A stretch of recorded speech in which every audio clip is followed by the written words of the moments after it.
สวัสดีเนาะตอนเช้ามื้อนี้เนาะมื้อนี้มาพบกับช่องบุญโฮมฟาร์มเนาะมื้อนี้สิพา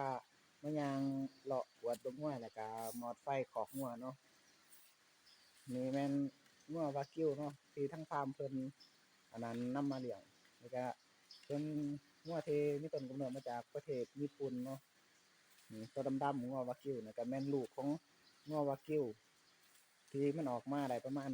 อันนั้น2เดือนเนาะ ที่เลี้ยงไว้ช่วงนี้ก็แม่นยามฝนเนาะที่ปากช่องแดนนาวเนาะอยู่บ้านห้วยกอง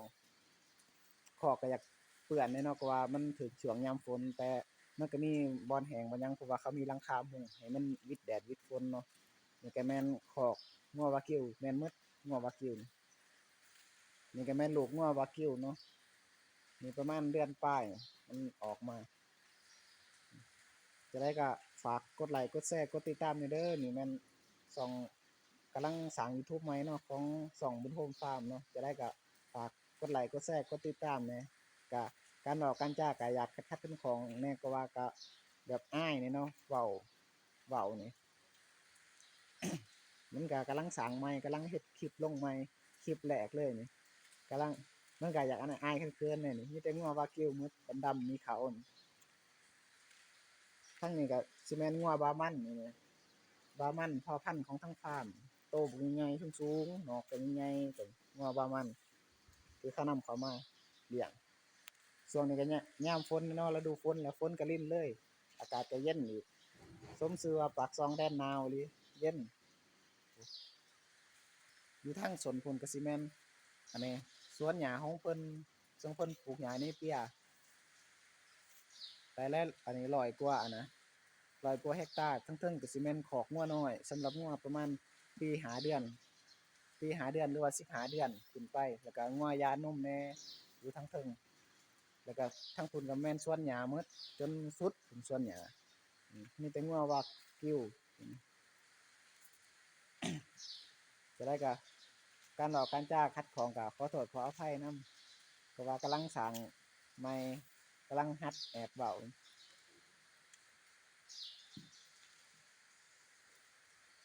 มีแต่งัววากอกวากิวตัวนี้แม่นงัวซอตฮอนที่เขานำมาจากมาจากประเทศไทยซอตฮอน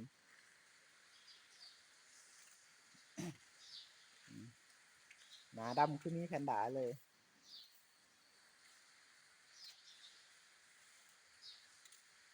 ส่วนทั้งสวนเพิ่นก็แม่นหมดสวนหญ้าของทางฟาร์มเพิ่นเนาะ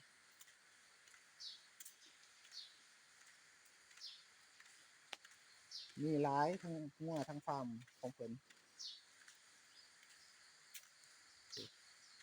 แม่นสุดแนมจนสุดป่าเบื้องพุ่นสวนหญ้าของเพิ่นนี่ฝนกำลังตกหญ้ามันก็กำลังปลงอีกประมาณจัก2เดือนแล้วเพิ่นก็คือสิได้ตัดมาให้งัวกินเบื้องพุ่นมัน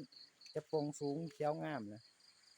อีกประมาณเดือนหนึ่งแล้วเพิ่นก็คือสิได้ตัดนะหญ้านี่เปียเพิ่นปลูกโดยเฉพาะโดยปลูกไว้เฉพาะเลี้ยงงัวโดยเฉพาะเลยนี่ก็แม่นงัว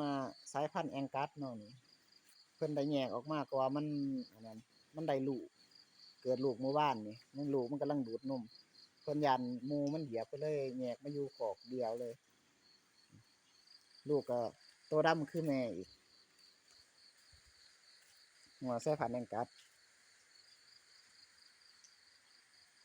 เป็นตัวแม่อีกเนาะลูกของเพิ่นลูกของมัน